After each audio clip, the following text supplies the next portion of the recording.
Olá pessoal, tudo bem com vocês? Espero que sim. Hoje é a nossa primeira aula online e eu estou muito ansiosa para isso. Espero que vocês também estejam. Antes de nós começarmos, eu gostaria que vocês fechassem os seus olhos para que nós pudéssemos dar continuidade aos nossos estudos, assim como nós fazíamos na nossa sala diariamente. Vamos começar falando com Deus? Fechem seus olhos, curvem suas cabeças. Vamos lá? Querido e poderoso Deus, mais uma vez nos encontramos, Senhor, diante da Tua presença, para te agradecer, ó Deus, por mais esse momento contigo. Senhor, te peço, ó Deus, que durante este momento que nós estamos vivendo, o Senhor cuide de cada lar, ó Deus, que o Senhor cuide de cada família, que cada lar, ó Deus, aqui representado durante essa aula possa ser visitado, guardado por Ti, Senhor. Seja conosco, fique conosco, nos dê uma boa guia, um bom direcionamento. E abençoe, ó Deus, para que tudo que nós possamos fazer, ó Deus, possa ser movido e estar guiado pelo Teu Santo e Bom Espírito também. Mais uma vez eu te peço, guarda a nossa casa, guarda a nossa família, nos esconde, ó Deus, debaixo das Tuas asas. Fique conosco, que todos os conteúdos que possam ser ministrados, que os alunos também possam aprender, ó Deus. Graças nós damos a Ti por tudo, em nome de Jesus. Amém. Que bom, pessoal, estar aqui com vocês. Eu fico muito feliz, né? É com o coração cheio de saudade, mas é necessário, né? Esse distanciamento é importante agora, né? Porque a gente precisa se cuidar, não é verdade? E eu peço que vocês se cuidem, que vocês se cuidem, que vocês se alimentem bem, que vocês tomem bastante líquido e que não esqueçam, pessoal, da higiene das mãos. Que por enquanto complemento, ó, só de cotovelo, combinado? Então, pessoal, eu vou deixar para vocês o nosso versículo do mês, tá? O nosso versículo do mês está lá no Salmo 23. Né? É um salmo que vocês gostam muito e um salmo que todo mundo sabe e que a gente vai conseguir guardar bem, né, no nosso coração. Então eu deixo para vocês hoje o Salmo 23, capítulo 1. O Senhor é o meu pastor e nada me faltará. Assim como nós voltarmos, eu vou perguntar para vocês, hein, qual foi o nosso versículo. Combinado? Então, pessoal, hoje, para nós darmos início às nossas aulas, eu escolhi o conteúdo de história para a gente conversar um pouquinho. Esse conteúdo, vocês já fizeram a avaliação, só que eu irei rever, né, um pouquinho esse conteúdo com vocês para que a gente possa dar continuidade. Se ficou alguma dúvida, né, agora é o momento. Então vamos lá? Nós vamos conversar um pouquinho, pessoal, a respeito do estudo da história. Por que nós estudamos a história? Né? Qual que é o objetivo de nós estudarmos a história? A história, como ciência, ela tem por objetivo nos levar a compreender a ação do homem, né, do ser humano, no tempo e no espaço, pela identificação de mudanças e permanências ao longo do tempo. Então, o que é a história? É uma área do conhecimento que ela vai investigar, né, as vivências humanas no decorrer do tempo, em relação estabelecida entre o passado e o presente da humanidade. Então, a história é isso, é esse estudo que vai estudar o passado, como as pessoas viviam antigamente, né? O que nós trazemos do passado para a nossa cultura de hoje em dia.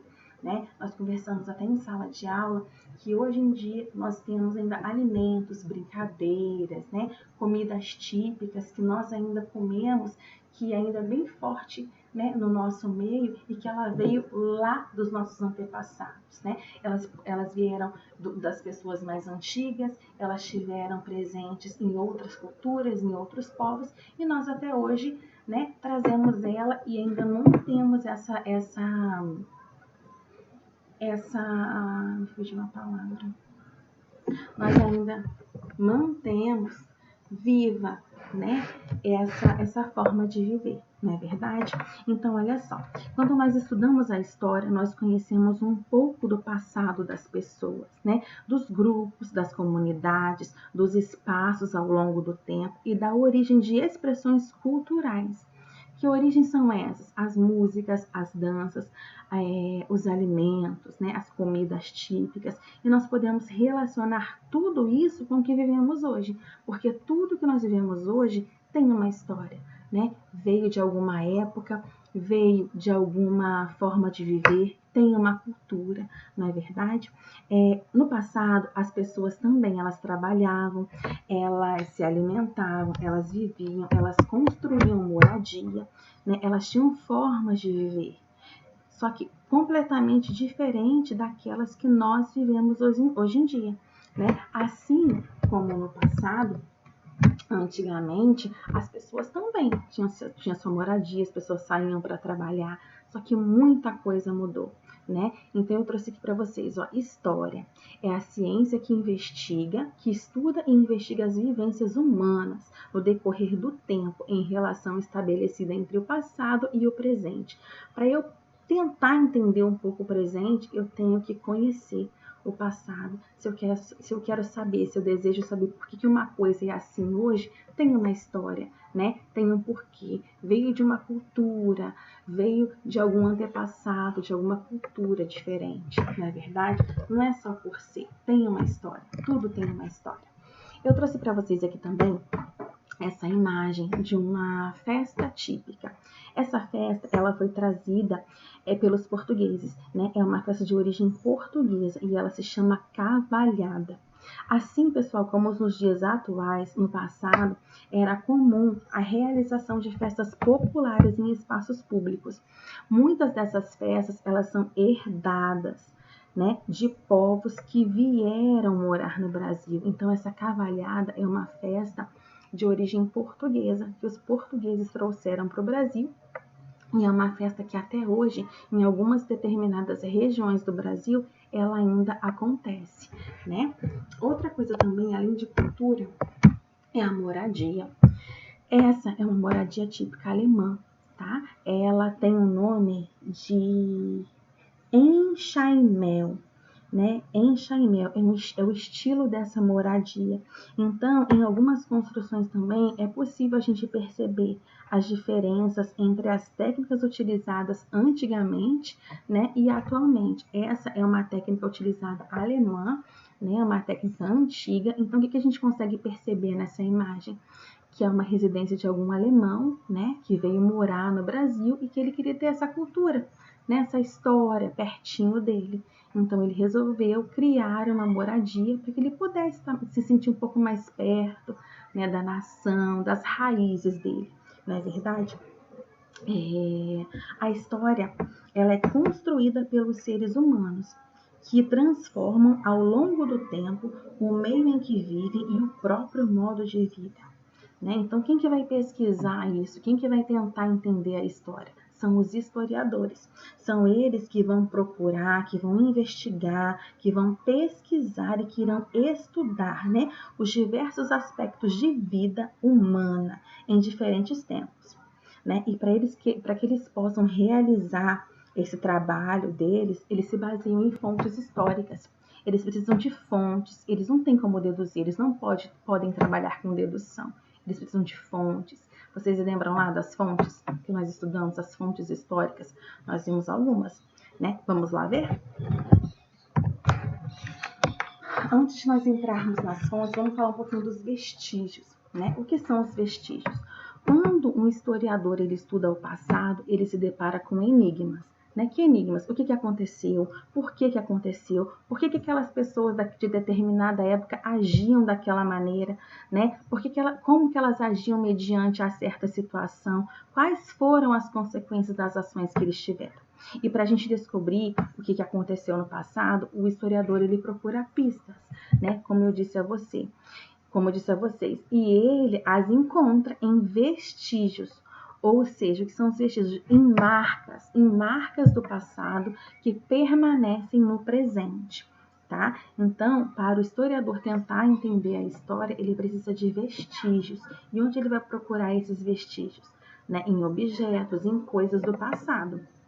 Por exemplo, quando um determinado cientista ele analisa um pote, né, de barro, de cerâmica que seja, através do estudo daquele pote, daquele objeto, ele consegue entender como era o estilo de vida das pessoas daquela época, como eles viviam e até mesmo o que eles comiam, apenas através de um único objeto.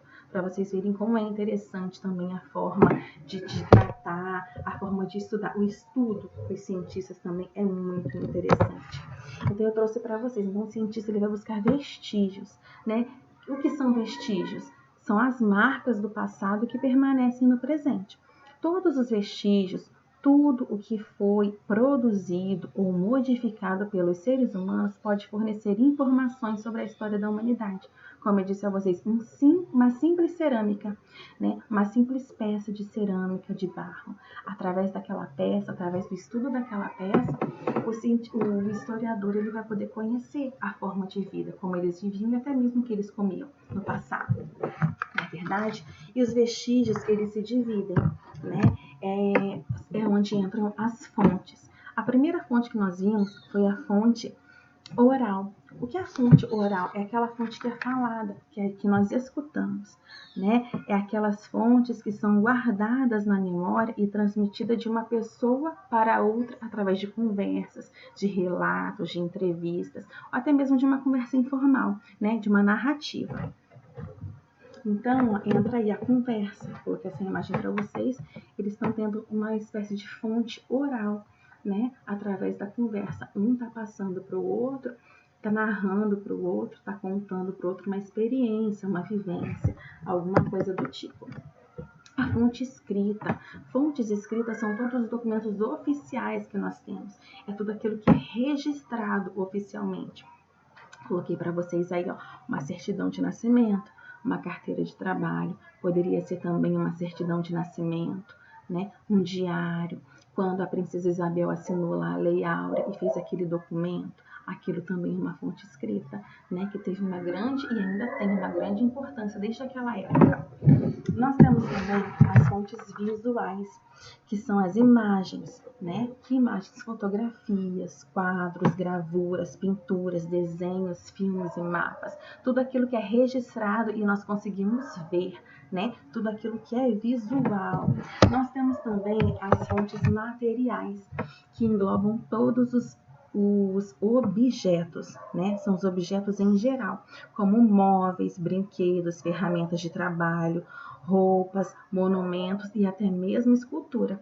Nós conversamos muito sobre isso na sala de aula e eu dei alguns exemplos para vocês de fontes materiais que existem na nossa cidade, né? Alguns monumentos que são muito importantes, né? Que servem como fontes materiais. Vocês se lembram quais eram? Vocês se lembram apenas um daqueles que eu falei? Se souberem, comenta aí depois, tá bom? Nós temos também as fontes audiovisuais, que são aquelas que nós vemos e ouvimos. Essa videoaula, por exemplo, ela é uma fonte audiovisual. Vocês estão me vendo, vocês estão ouvindo a minha voz, vocês estão vendo as imagens que eu coloquei. Então, vocês estão tendo um tipo de fonte audiovisual, onde vocês veem e ouvem, né, determinada conversa, né? São filmes e vídeos relacionados ao que se está sendo pesquisado.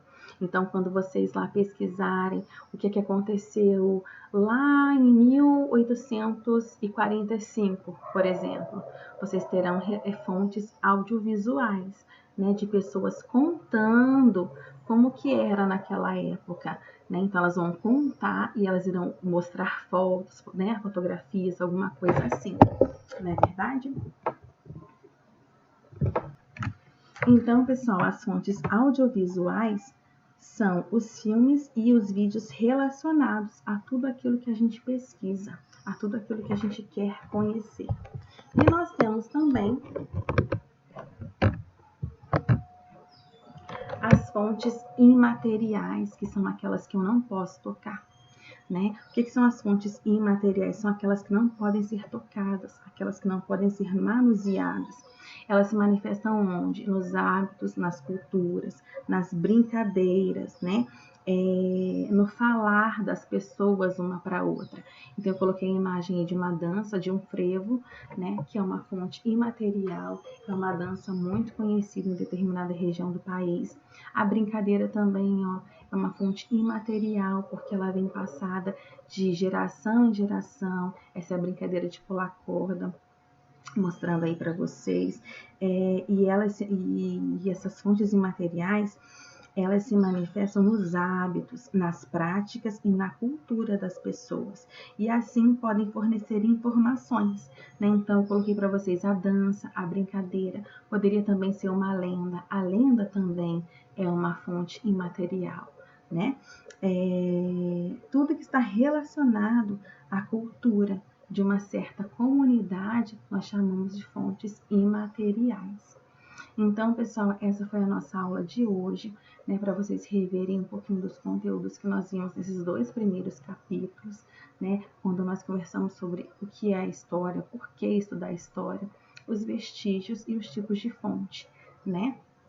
Eu espero que vocês aproveitem, façam as atividades, vou estar enviando para vocês agora também, junto com esse vídeo, uma atividade para ser feita. Lá no nosso link também do Google Sala de Aula tem atividades já para serem resolvidas e realizadas, e tenho também lá para vocês alguns vídeos para complementar essa aula que eu acabei de dar para vocês, tá bom?